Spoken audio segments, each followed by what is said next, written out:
gunung itu sebenarnya sudah ditutup sejak 20 tahun lalu. Bukan karena longsor, tapi karena jalurnya menghilang ditelan kabut. Tapi suatu malam, 5 pendaki nekat mencoba menembus jalur lama yang katanya bisa mempercepat ke puncak. Dan yang mereka temukan bukan puncak, tapi kuburan tua yang tak pernah terdaftar di peta manapun.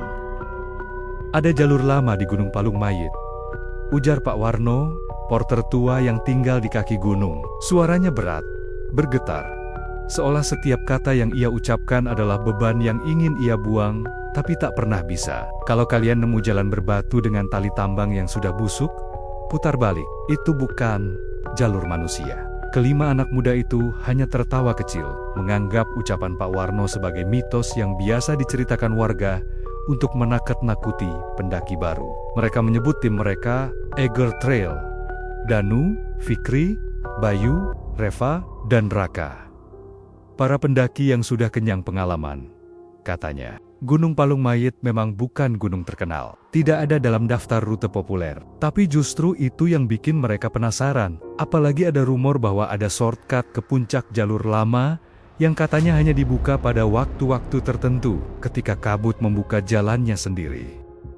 Pagi itu, langit mendung, tidak hujan, tapi ada rasa berat yang menggantung di udara. Daun-daun basah, tanah gembur, dan suara bureng-burang aneh yang bahkan tidak dikenal oleh Bayu, si pecinta alam paling senior di antara mereka. Baru sekitar 2 jam mendaki, Reva menunjuk ke sebuah arah kiri jalur, di mana semak tampak diratakan, seperti sering dilewati. Di sana, tergolek seutas tambang tua melintang di atas batu-batu, seolah mengarah ke sebuah jalur tak bertanda. Coba lihat deh, kata Reva. Ini kayak jalur tua yang Pak Warno bilang. Akhirnya ketemu. Senyum Fikri puas. Peta digital gak nampilin jalur ini sama sekali. Ayo masuk, kata Danu antusias. Lo yakin? Tanya Raka. Kalau ini beneran jalur lama yang ditutup sejak kejadian 2005, berarti udah puluhan tahun gak dipakai. Justru itu yang bikin seru kan? Mereka pun masuk. Langkah pertama ke jalur itu terasa seperti melangkah ke waktu yang tidak bergerak. Kabut tiba-tiba turun dari atas pepohonan, menutup punggung mereka hanya dalam beberapa menit. Tak ada suara, tak ada sinyal, bahkan kompas digital mulai berputar-putar tak jelas. Bayu berhenti mendadak. Gue dengar suara orang lari. Semua diam, suara itu tidak terdengar lagi. Hanya desiran angin. Atau mungkin bisikan. Raka mulai gelisah. Kayaknya kita terlalu dalam. Lebay. Kita lanjut aja sampai spot datar buat buka tenda, kata Danu masih memimpin rombongan. Tiba-tiba, suara krek terdengar dari belakang. Reva menjerit pelan. Ranting besar jatuh persis beberapa langkah dari tempat mereka berdiri. Tapi yang bikin mereka bergidik bukan itu. Di bawah batang yang jatuh, ada bekas pijakan kaki. Tapi bukan milik mereka. Ukurannya terlalu kecil, seperti tapak anak-anak. Jangan-jangan ada pendaki lain, ujar Fikri. Tapi, dari mana? Jalur ini aja nggak ada di Maps. Bahkan suara binatang aja nggak ada. Bayu menunduk. Pandangannya terpaku ke salah satu batu besar di dekat situ. Di atas batu itu, ada ukiran lingkaran dengan garis menyilang, di tengahnya simbol kuno yang biasa dipakai untuk menandai area terlarang. Gua nggak enak, Dan. Serius. Jalur ini aneh. Danu menghela napas. Kalau mau balik, balik aja. Gua lanjut. Tak ingin meninggalkan Danu sendirian. Mereka semua akhirnya mengikuti. Meski perasaan di dada semakin berat, langkah kaki mereka semakin pelan. Kabut semakin tebal, hutan terasa semakin sunyi. Bahkan suara napas pun seperti tertahan di udara. Saat itulah mereka mulai sadar. Jalur yang mereka lewati bukan seperti hutan biasa. Pohon-pohon di kiri dan kanan sudah mati. Tidak ada lumut, tidak ada dedaunan kering. Hanya batang kayu hitam kibuobuan yang berdiri diam seperti arwah penjaga. Dan ketika malam mulai turun, mereka sampai di sebuah area datar yang tak pernah ada di peta manapun. Sebuah tanah lapang dengan bata-bata besar menyerupai nisan. Ini kuburan, tanya Reva, matanya membesar. Di gunung, Bayu menelan ludah. Gak mungkin, ini bukan tempat pemakaman umum. Mereka mendekat. Batu-batu itu benar-benar tertancap tegak, tapi semuanya polos. Tidak ada nama, tidak ada angka, tidak ada doa. Ini kayak ditanam buat sesuatu yang gak boleh kita tahu, bisik Fikri. Angin tiba-tiba bertiup kencang, seolah mengamuk karena kehadiran mereka. Reva menjerit, menutup telinganya. Ada yang manggil nama aku.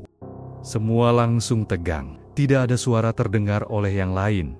Tapi ekspresi Reva berubah drastis. Matanya kosong, mulutnya komat kemit. Seperti orang ngelindur. Dan saat mereka mencoba menyadarkannya, dari arah nisan-nisan itu, terdengar tawa anak kecil. Perlahan, menjadi ramai. Kemudian, hilang sekejap saat mereka menoleh. Namun ketika mereka kembali menatap Reva, gadis itu sudah berdiri, menghadap ke arah hutan, dan tersenyum. Ibu bilang, aku harus ikut. Reva, lo ngapain? Danu buru-buru menarik tubuh Reva yang sedang berdiri diam menghadap arah hutan. Wajahnya pucat, matanya kosong, dan bibirnya masih bergumam pelan. Ibu bilang, sudah waktunya pulang. Danu mengguncang tubuh Reva. Sementara yang lain mulai panik. Bayu menatap sekeliling. Cemas. Suasana hening terlalu hening. Bahkan suara angin seperti berhenti berembus. Kabut kian tebal, menutupi jarak pandang. Akhirnya Reva tersadar. Ia menangis tanpa suara. Lalu memeluk Danu erat-erat. Aku dengar suara ibu. Dia panggil aku, tapi nadanya kayak bukan manusia. Fikri mencoba menenangkan dengan memaksanya minum teh hangat dari termos. Sementara itu, Raka berjalan memutari area batu nisan untuk memastikan mereka aman. Namun dari sudut matanya, ia melihat sesuatu yang membuat darahnya membeku. Di balik salah satu batu besar, ada tangan kecil pucat yang perlahan menarik diri masuk ke tanah. Woi, gue lihat sesuatu, Raka berseru panik. Semua langsung bangkit. Tapi ketika mereka mendekati tempat itu, tanahnya sudah kembali rata. Tidak ada jejak tangan, tidak ada bekas lubang, hanya keheningan dan hawa dingin yang menusuk sampai ke tulang. Bayu mengangguk pelan. Kita harus keluar dari sini. Sekarang, tapi sudah hampir gelap, jawab Danu. Kalau kita maksa turun sekarang, bisa tersesat. Gue lebih milih nyasar daripada tidur di tengah kuburan begini. Namun terlambat.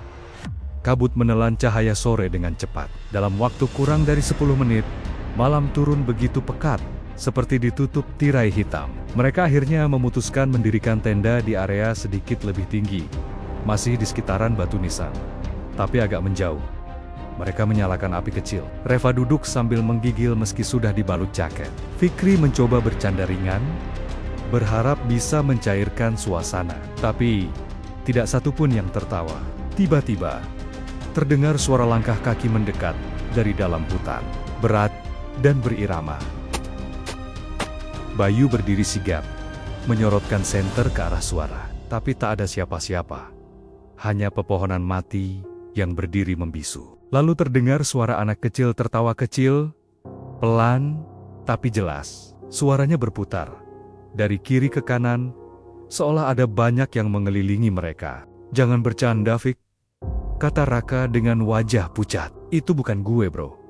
Malam itu, mereka tidur dalam ketakutan. Tapi hanya 2 orang yang benar-benar bisa memejamkan mata. Yang lainnya hanya berpura-pura tidur sambil menggenggam erat senter atau pisau lipat. Dan saat matahari pagi menyibak kabut, mereka sadar Danu tidak ada di dalam tenda. Danu. Mereka berlari ke arah kuburan. Tapi tidak ada jejak kaki. Tidak ada tanda-tanda perlawanan. Hanya satu hal yang membuat semua bergidik ngeri. Salah satu batu nisan yang tadinya kosong, kini memiliki tulisan samar-samar. Danu P. Ao 2000-2025. Bayu nyaris muntah. Enggak, ini enggak masuk akal. Dia baru hilang tadi malam. Reva menangis, tubuhnya lemas. Fikri mencoba menghapus tulisan itu dengan tangan, Tapi nisan itu terasa panas dan basah seperti kulit manusia. Ia menarik tangannya spontan, lalu melihat telapak tangannya kini penuh bekas cakaran kecil. Tempat ini bukan buat manusia, bisik Bayu. Ini tempat orang yang tertelan gunung. Mereka putuskan untuk turun. Tapi GPS tetap tidak berfungsi. Kompas terus berputar. Semua arah terlihat sama. Kabut, pohon mati, dan suara-suara yang terus memanggil nama mereka satu persatu. Fikri, pulang Fikri. Reva, ibu kangen. Bayu, kamu belum bayar. Raka, kamu bawa yang bukan milikmu. Raka berhenti sejenak. Bingung, ia membuka tasnya dan terkejut bukan main. Ada boneka kecil yang tidak ia kenali, seperti boneka anak perempuan. Terbuat dari kain lusuh, rambutnya dari benang wol hitam. Astaga, ini boneka dari kuburan itu. Lo ambil ini, bentak Bayu. Lo gila, aku nggak sadar. Mereka membuang boneka itu secepatnya. Tapi saat boneka itu jatuh ke tanah, terdengar suara anak kecil menangis dari kejauhan. Tangis yang berubah menjadi jeritan panjang. Dan ketika mereka menoleh, bonekanya sudah tidak ada. Langit pagi di Gunung Palung Mayit tak pernah benar-benar terang. Matahari seolah enggan menembus kabut pekat yang terus menggulung dari pucuk pohon. Seperti selimut raksasa yang menyembunyikan sesuatu. Bayu berdiri di tengah jalan setapak, menatap peta digital yang tak kunjung menyala. Kompas analog miliknya pun sudah tak bisa diandalkan jarumnya. Hanya berputar-putar, seperti disorientasi. Gue yakin kita muter di tempat yang sama, katanya sambil menoleh ke arah batu besar yang mereka lihat 1 jam lalu. Kita nggak keluar dari lingkaran ini. Fikri memaki pelan. Sialan, kita terjebak. Ini udah lebih dari 24 jam. Kita belum nemu jalur turun. Dan Danu, nama itu membuat semua diam. Reva mendadak menutup telinga. Ia mendengar sesuatu lagi. Tapi kali ini, bukan suara ibunya, melainkan suara tawa anak-anak yang menggema seperti gema di dalam gua. Raka, yang kini mulai sering melamun, tiba-tiba berkata, "Apa? Kita sebenarnya udah mati ya?" Fikri menoleh tajam. "Jangan ngaco lo, Rak. Serius." Lanjut Raka pelan. "Kita masuk ke jalur lama, jalur yang dikubur. Bisa aja kita udah nggak ada, cuma nggak sadar." Bayu mencengkeram pundaknya. "Dengerin gue, selama kita bisa gerak, kita bisa cari jalan keluar. Jangan kalah duluan." Namun keyakinan Bayu diuji saat mereka mendengar suara gamelan dari kejauhan. Irama pelan, mistis, dan sangat tidak masuk akal di tengah hutan gunung. Mereka berjalan pelan, mengikuti suara itu, hingga tiba di sebuah bukit kecil yang tidak ada di peta. Di atasnya, berdiri pendopo kayu tua yang terlihat masih utuh, meskipun catnya sudah mengelupas dan tiangnya ditumbuhi jamur. "Siapa yang bangun pendopo di gunung?" Fikri bergumam. Pendopo itu kosong, tapi di tengah lantainya ada baskom besar berisi kemenyan yang masih mengepul. Di sekelilingnya berserakan mainan anak-anak. Dari boneka usang, mobil-mobilan kayu, hingga sepatu kecil. Dan di salah satu sudut, ada foto Danu. Bayu tertegun. Foto itu di figura. Kertasnya masih baru. Wajah Danu tersenyum, namun matanya seperti menatap langsung ke arah mereka. Reva menjerit. Ia melihat anak kecil tanpa mata, berdiri di belakang pendopo, menatap mereka dengan senyum mengerikan. Raka muntah, sementara Fikri melangkah mundur, jatuh, lalu merangkak menjauh. Tiba-tiba suara gamelan berhenti. Hening, kabut merapat lebih cepat dari sebelumnya. Pandangan hanya beberapa meter, dan dari balik kabut, bayangan manusia muncul. Banyak, tapi tidak ada wajahnya. Reva pingsan. Bayu menggendongnya, berlari tanpa arah. Mereka semua cerai-berai dalam ketakutan. Fikri menabrak batang pohon, jatuh terjerembab, dan saat ia membuka mata, ia mendapati dirinya sendirian. Di sekelilingnya, hanya kabut, batu nisan, dan suara napas orang yang sangat dekat, tapi tak terlihat. "Enggak, tolong, gue bukan milik kalian." Tapi mereka mendengarnya. Suara itu berbisik langsung ke telinganya. Semua yang masuk harus memberi ganti. Danu belum cukup. Sementara itu, Bayu dan Raka berhasil membawa Reva ke sebuah gubuk kosong. Entah dari mana datangnya, tapi mendadak saja muncul di tengah hutan. Gubuk itu penuh dengan potongan pakaian pendaki yang menggantung di dinding. Ada jaket gunung, carrier sobek, bahkan peluit darurat yang berkarat. Semua terlihat pernah dimiliki seseorang, tapi pemiliknya tak pernah kembali. Raka menemukan selembar kertas di lantai. Tulisan tangan, kabur oleh air hujan, tapi masih terbaca. Kalau kau baca ini, jangan buka gerbang batu. Apapun yang terjadi, jangan buka. Jalur ini ditutup bukan karena longsor, tapi karena tidak bisa ditutup. Bayu mematung. Ia sadar, mereka bukan sedang mencari jalan keluar. Mereka sedang menunggu siapa yang akan dikorbankan. Di luar, kabut tak pernah tidur. Dan malam ketiga di Gunung Palung Mayit baru saja dimulai. Malam keempat di Gunung Palung Mayit turun tanpa bintang.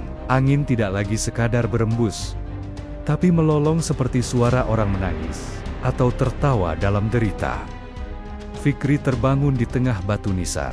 Tubuhnya dingin, pakaiannya basah oleh embun dan keringat. Ia mencoba berdiri, tapi lututnya gemetar. Lalu ia mendengar Reva menangis. Ia mengikuti suara itu, merambat dalam kabut yang kini kian menebal. Setelah beberapa menit tersesat tanpa arah, ia melihat siluet gerbang batu tua, tinggi menjulang dengan aksara Jawa kuno yang terukir samar. Sing lebu ora aiso bali, yang masuk tak bisa kembali. Di depannya, Reva berdiri sendirian. Wajahnya kosong, matanya bengkak. Raka dan Bayu berdiri beberapa meter di belakangnya. Tubuh mereka kaku, seolah dikendalikan sesuatu. "Jangan buka gerbang itu," teriak Fikri. Tapi Reva melangkah maju. Satu tangannya menyentuh gerbang. Kabut langsung berdesir, seolah menariknya. Dan dari balik celah gerbang, terdengar ratusan suara berbisik. "Kami menunggu. Gantikan. Satu lagi." "Reva, jangan!" Fikri lari, tapi Raka menahannya dengan kekuatan yang tak wajar.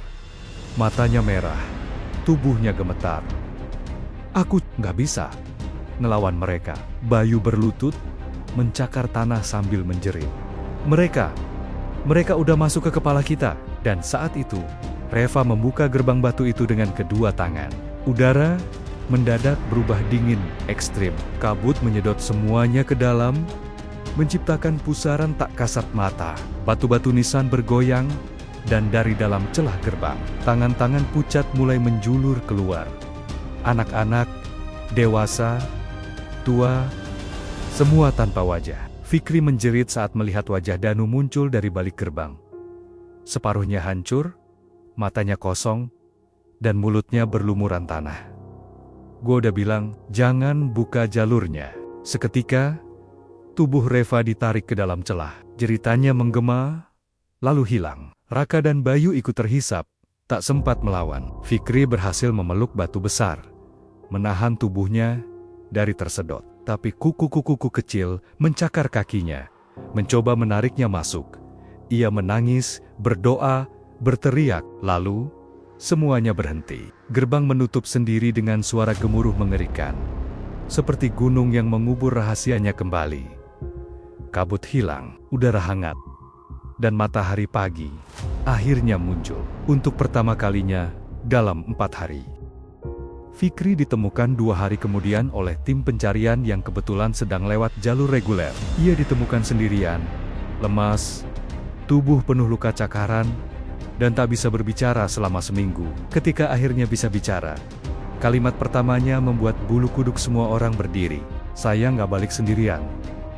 Mereka masih di belakang." Polisi menemukan satu hal aneh dalam ransel Fikri yang dibawanya turun. Sebuah boneka kecil, lusuh, basah oleh darah kering, dan di balik bajunya tertulis nama Reva. Sejak kejadian itu, Gunung Palung Mayit kembali ditutup oleh pihak berwenang. Warga menyegel area kaki gunung dengan pagar bambu dan sesajen. Tak ada yang berani masuk. Bahkan, untuk mencari sisa-sisa tim Agar Trail. Karena mereka tahu, jalur lama itu tidak ditutup oleh manusia. Jalur itu hanya menunggu dibuka oleh yang bodoh, Dan ketika terbuka, seseorang harus tinggal di sana untuk menutupnya kembali.